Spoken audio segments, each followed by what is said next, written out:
The fortunate rise of Islam. In its history, Islam has faced moments of extraordinary danger. Moments when it could have faded into obscurity or been overwhelmed by more powerful forces. Yet again and again, circumstances seem to turn in its favor. Whether one calls it luck, fortune, or historical timing, these moments helped shape the rise and survival of Islamic civilization. This is the story of the luckiest religion on earth, Islam. Its first great fortune came at the moment of its birth. In the early 7th century, the Middle East was dominated by two ancient superpowers, the Byzantine Empire and the Sasanian Empire.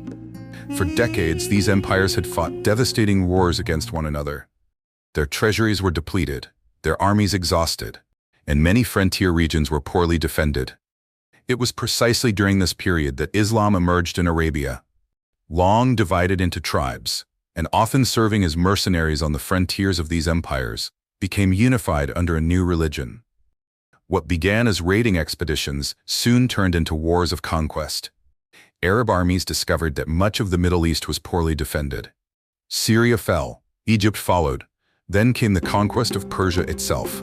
The ancient Sasanian civilization, one of the great powers of antiquity, disappeared from history. Within a century, Islam had spread from the Atlantic coast of North Africa to the borders of India.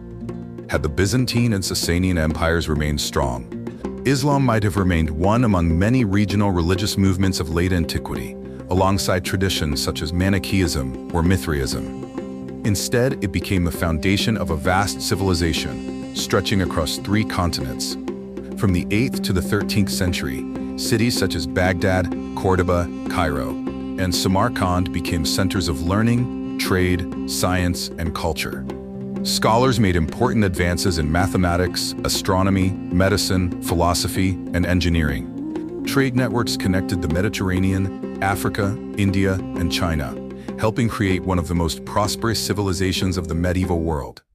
This period is often known as the Islamic Golden Age. But then the Islamic world faced what seemed like a fatal catastrophe. Climate change started forcing waves of Turkic Mongols into the heart of Asia, and in time, this became invasions. Emerging from the Eurasian steppe, Mongol armies conquered territory on a scale never seen before.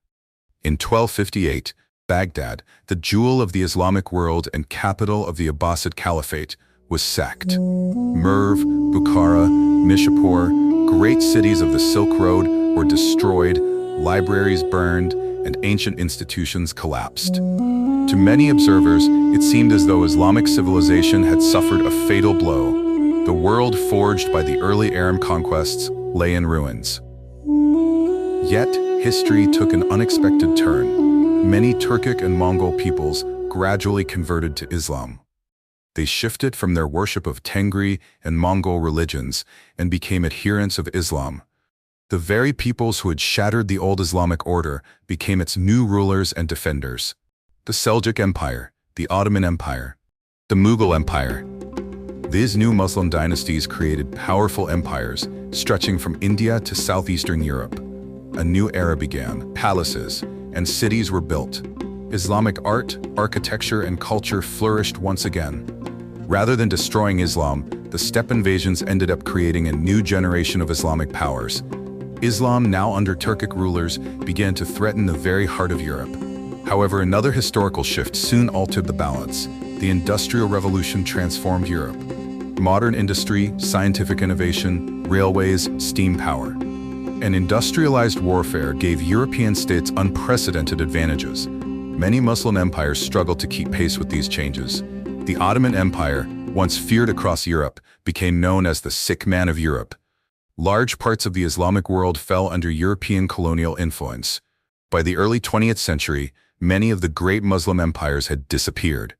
And then, just as the Islamic world seemed to be fading from the center of global affairs, another historical transformation occurred. Oil. Beneath the sands of Arabia, Iraq, Iran, and other Muslim-majority regions lay some of the largest petroleum reserves on Earth. As industrial economies became dependent on oil, these regions suddenly acquired enormous strategic importance. Oil wealth transformed countries that had once been poor and isolated. Modern cities rose from the desert. Infrastructure, industry, and state institutions expanded rapidly. And perhaps symbolically, the birthplace of Islam itself became one of the most important energy-producing regions on Earth. Saudi Arabia, guardian of Islam's holiest sites, became an energy superpower. Other countries in the Middle East became shiny new nation-states. The Islamic world was once again at the center of world affairs. Indeed, Islamic history appears marked by a remarkable series of fortunate circumstances. The exhaustion of rival empires during its birth, the conversion of its conquerors during its darkest hour, and the discovery of vast oil reserves during an era of decline, all provided unexpected opportunities. Of course, Islam's survival and success cannot be explained by luck alone. Yet few civilizations have benefited so often from major historical turning points.